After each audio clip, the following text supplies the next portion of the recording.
I have been asked to explain the meaning of the prayers at the beginning of my regular podcasts. I and all sentient beings, until we achieve enlightenment, go for refuge to Buddha, Dharma, and Sangha. I and all sentient beings means I am praying to benefit absolutely every living being in existence, including myself, until we achieve enlightenment. So until each and every one of us becomes a fully enlightened Buddha, which is our ultimate goal in this life and every life we live. Go for refuge to Buddha, Dharma, and Sangha, is that we seek shelter and help from all the Buddhas, including our own Buddha nature, from Dharma, which is the teachings of Buddha, and Sangha, who is the community of people that are striving to become Buddhas and are following the teachings of Buddha to be able to do just that. The Sangha can be nuns, monks, or lay people. This prayer is said 3 times because it is so important for us to make our mind familiar with it. The next prayer.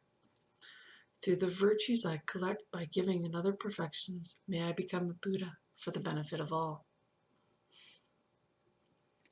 Through the virtues I collect by giving in other perfections is whenever I do good deeds and virtuous actions, such as giving, being patient, wishing others to be happy, sharing Dharma, the teachings of Buddha, and so on.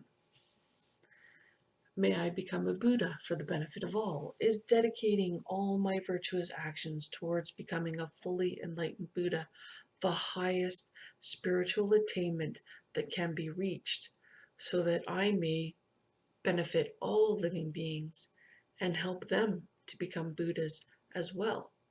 Again, this prayer is said 3 times to give us the most benefit. May everyone be happy. May everyone be free from suffering. May no one ever be separated from their happiness. May everyone have equanimity, free from hatred and attachment. I think this prayer is mostly straightforward and understandable, except perhaps the last line. May everyone have equanimity, free from hatred and attachment.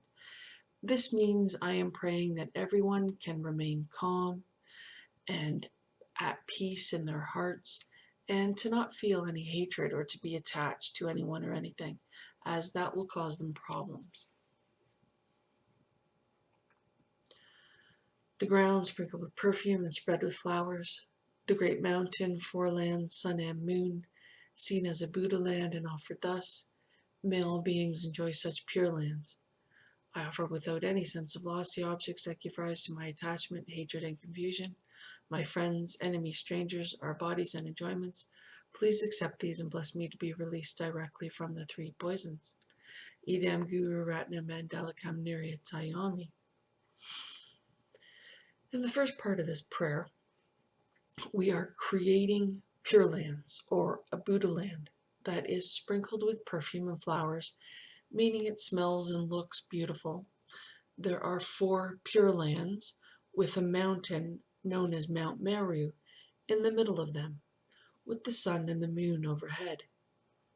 We are offering these pure lands with the hope that every living being will be able to live there sometime in the future. The next part of the prayer, we are praying that we will be able to overcome all of our negativity so that we can become our pure self, so that we can attain the highest level of being and become a Buddha. The 3 poisons are anger, attachment, and ignorance. We need to get rid of these 3 poisons in order to become a pure being. Idam Guru Ratna Mandalakam Niryatayami is that we are offering this prayer to our gurus, our holy teachers that are helping us on our spiritual paths. I do believe this line is in Sanskrit, if I am remembering correctly. From the hearts of all the holy beings, streams of light and nectar pour down, granting blessings and purifying. When we say this prayer, we imagine all the holy beings sending us blessings in the form of lights and nectar, and that they also purify us of all the negative things we have done. Tsongkhapa, crown ornament of the scholars of the land of the snows, you are Buddha Shakyamuni of Vajradhara, the source of all attainments.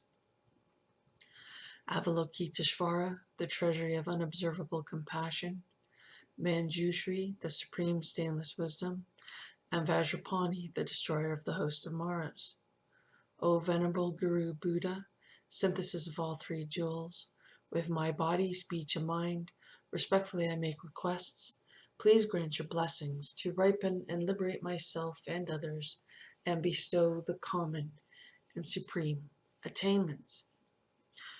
Je Tsongkhapa is one of the most important teachers or gurus that taught Buddhism in Tibet, which is the land of the snows. His teachings are so excellent that he is regarded as a jewel on a crown. Since it is believed that Je Tsongkhapa is a fully realized being, a Buddha, and that there is no separation between anyone's minds, his mind is mixed with the mind of other Buddhas. Buddha Shakyamuni is the Buddha that lived here on earth and taught Buddhism. Vajradhara is another Buddha of great renown. Avalokiteshvara is known as the Buddha of compassion, and that he has so much compassion and it is so vast that it is unobservable. Manjushri is a Buddha of wisdom, which is emptiness, the true nature of existence. Vajrapani is a wrathful Buddha who destroys Maras or demons and bad people to protect us. So Je Tsongkhapa's mind is mixed with the minds of these Buddhas, which is why his teachings are so profound. So this first section of the prayer is honoring him and his wonderful teachings.